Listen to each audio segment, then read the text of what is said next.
Olá pessoal, tudo bem com vocês? Eu sou o Wellington Rangel, eu sou advogado e hoje eu vou falar sobre divórcio judicial e divórcio extrajudicial. E eu queria merecer um pouquinho da sua atenção. Talvez você está passando por esse momento de decisão, né, um momento difícil do divórcio, e talvez você não saiba aí qual a via adequada, qual o caminho adequado a ser percorrido. Né? E eu queria trazer um esclarecimento bem rapidamente, também para você que é operador do direito, para como que vai ser a operacionalização desses procedimentos. Por exemplo, lá na faculdade a gente não tinha muito, ou pelo menos eu não tive, uma orientação de como proceder nos cartórios, nas demandas que envolve essa questão burocrática do cartório, né? E é algo realmente bem pontual e acaba aprendendo na prática. Então eu queria trazer, quem sabe, um esclarecimento que possa contribuir para você também. Mas para você que está aí para decidir qual o caminho correto, qual o divórcio, qual a forma do divórcio servirá para você, eu queria fazer rápidas considerações. O divórcio administrativo é para aquelas pessoas, aqueles casais que não tiveram nenhum patrimônio na constância do seu casamento, né, do seu relacionamento, não tiveram bens adquiridos juntos e não têm filhos menores. Então agora a lei possibilitou, né, os casais ou os ex-companheiros a se dirigirem, né, com o advogado, porque o advogado é indispensável também nesse caso, ou o advogado é indispensável em qualquer caso. Eu já gravei um vídeo sobre isso, depois você acompanha aqui no meu IGTV, um vídeo que eu gravei sobre a indispensabilidade do advogado. Enfim, o advogado, junto com as partes, se dirigem até o cartório, aí o advogado faz a minuta, né, que é um acordo celebrado entre eles, de como que ficará a situação, né, questão de nome, questão se houver bens, ou o que vai ficar, às vezes não tem bens constituídos, mas aí já quer deixar discriminado que aquilo que é bem dela ou dele vai ficar com a respectiva parte.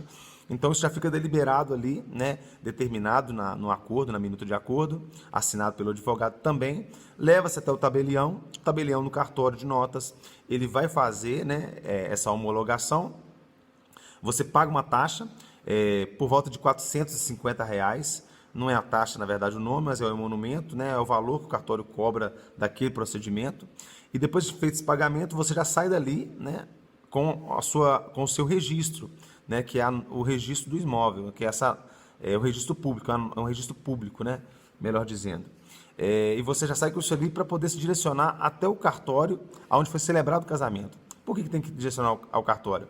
Porque lá no cartório, com essa escritura pública do divórcio, você vai fazer então a averbação na certidão de casamento. Lembrando que quem foi casado não volta a ser solteiro, né? Ou seja, a certidão de casamento ela permanece. A pessoa passa a ser divorciada. Aí vai ser averbada na certidão de casamento, então, a sua condição de divórcio, né? Esse é o procedimento muito rápido.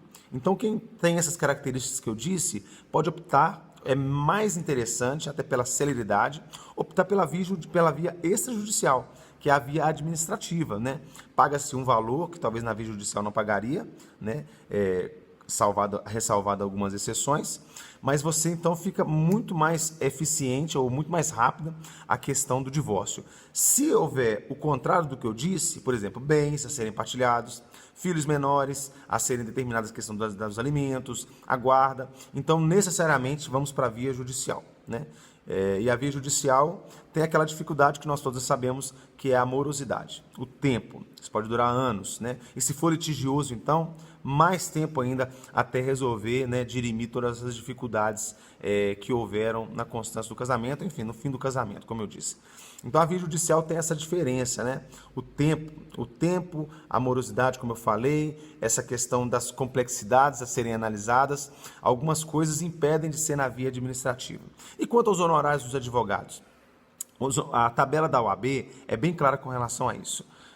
Tanto o divórcio consensual, o divórcio litigioso, se for na via administrativa, se for na via judicial, os honorários são os mesmos na tabela, não se diferem, né?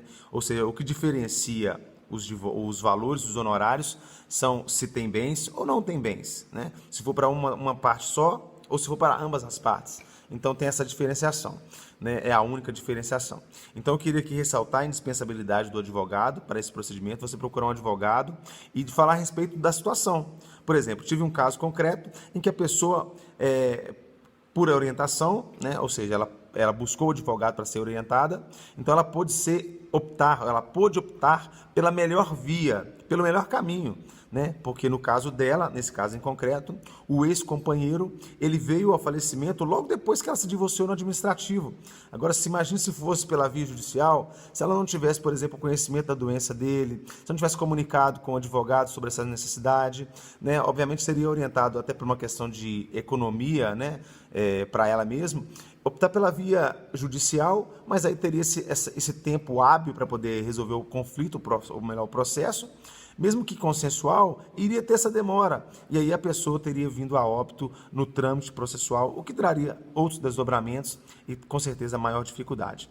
Então, eu queria deixar esse esclarecimento para você, tanto você que quer se divorciar, está vivendo uma situação dessa, não sabe qual caminho seguir, e tanto para você também que é profissional, né? Quem sabe jovem advogado, você que é estudante, trazer esse esclarecimento para que possa agregar de alguma forma para você, porque eu acho tão importante aí no início da nossa carreira jurídica. Então, eu deixo aqui esse recado, deixo um abraço e sempre estarei postando aqui alguns esclarecimentos. Eu acredito que tudo isso contribui para o nosso crescimento, é válido sim, válido para mim que estou oferecendo o esclarecimento e válido para você também, que de alguma forma pode agregar em alguma coisa na sua vida.